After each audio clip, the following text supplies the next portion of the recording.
کیا ہے جنت البقیع؟ جنت البقیع وہ قبرستان ہے جہاں پر مخدرات عصمت، مستورات آل اطہار موجود ہے۔ جناب فاطمہ الزہرا رسول خدا کی بیٹی، خاتون جنت کی قبر جنت البقیع میں موجود ہے۔ جناب فاطمہ بنت اسد شیر خدا کی ماں جنت البقیع میں ہے۔ علمدار سید الشہداء ابوالفضل العباس کی والدہ جناب ام البنین کی قبر جنت البقیع میں ہے۔ جناب رقیہ، جناب زینب، جناب ام کلثوم بنات رسول کی قبریں جنت البقیع میں ہیں۔ امہات الرسول جس میں جناب زینب بنت جحش، جناب ریحانہ، جناب ماریہ، جناب حفصہ، جناب عائشہ، جناب سودا، جناب صفیہ، جناب ام سلمہ کی قبور جنت البقیع کے اندر موجود ہیں۔ جناب صفیہ جو رسول خدا کی پھوپھی ہیں، جن کی شجاعت بے مثال تھی، ان کی قبر جنت البقیع میں۔ جناب عاتقہ کی قبر جنت البقیع میں ہے۔ جناب حلیمہ سعدیہ جو رسول خدا کی رضائی ماں ہیں، ان کی قبر جنت البقیع میں ہے۔ پھر اصحاب میں اگر آ جائیں تو شہدائے احد، ہم شہدائے احد میں شامل ہونے کی دعائیں کرتے ہیں کہ ہمیں ان کی جزا ملے۔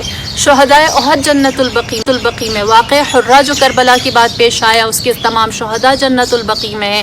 اسی طرح جناب مالک ابن انس جنت البقیع میں، جناب نافع جنت البقیع میں، جناب عثمان ابن عفان جنت البقیع میں، جناب ابو سعید خدری جن سے ہم بہت ساری روایات نقل کرتے ہیں وہ جنت البقیع میں، جناب عبداللہ ابن مسعود جنت البقیع میں، جناب مقداد جنت البقیع میں، جناب جابر ابن عبداللہ انصاری جن سے حدیث قصہ ہم ہر روز روایت کرتے ہیں، پڑھتے ہیں، اس کی تلاوت کرتے ہیں، وہ جنت البقیع میں ہے۔ جناب عثمان ابن مطعون وہ جنت البقیع میں جو سب سے پہلے صحابی رسول تھے جنت البقیع میں، جن کی تدفین کی گئی، اور انہی کی محبت میں بریکٹ میں یہ بھی بتاتی چلوں کہ ان کی محبت میں امیر المؤمنین نے اپنے بیٹے کا نام عثمان رکھا تھا۔ لہٰذا یہ ساری ہستیاں جنت البقیع میں موجود ہیں۔ اور پھر اس کے بعد اہل بیت اطہار، امام حسن مجتبیٰ جنت کے سردار کی قبر جنت البقیع میں ہے۔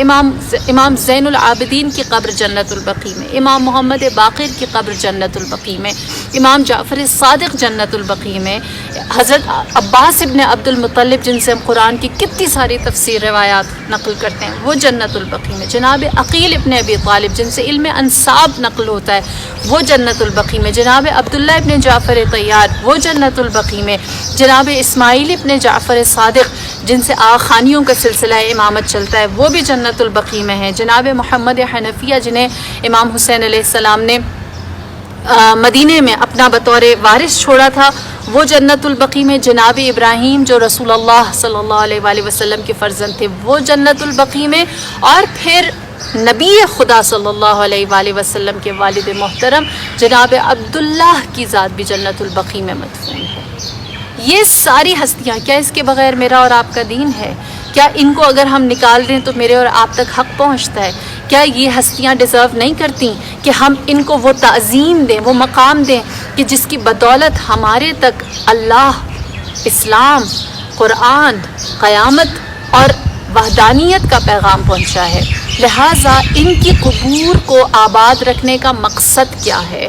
پہلی چیز یہ ہے کہ لوگوں کی نگاہوں میں ان کے کردار، ان کے افعال اور ان کے اقوال کو زندہ رکھا جائے جو قرآن کی سیرت ہے۔ قرآن نے حضرت نوح کے، حضرت یونس کے، حضرت موسیٰ کے، حضرت لوط و حضرت ہود، صالح، 1,24,000 انبیاء میں سے بہت سوں کے کردار، افعال اور ان کے قصص کو زندہ رکھا تاکہ آنے والے لوگ ان سے سیکھ سکیں۔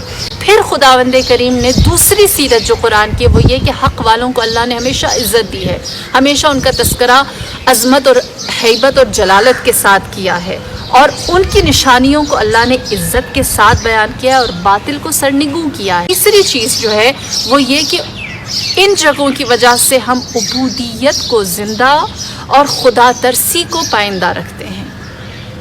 چوتھی چیز یہ کہ جو غضب الہی ہے یا جو محرمات ہیں، حرام چیزیں، ان سے دوری، اس کے سوا کسی بھی جگہ، کسی بھی مقام کو آباد یا اس کا ذکر یا اس کی آبیاری نہیں کی جاتی۔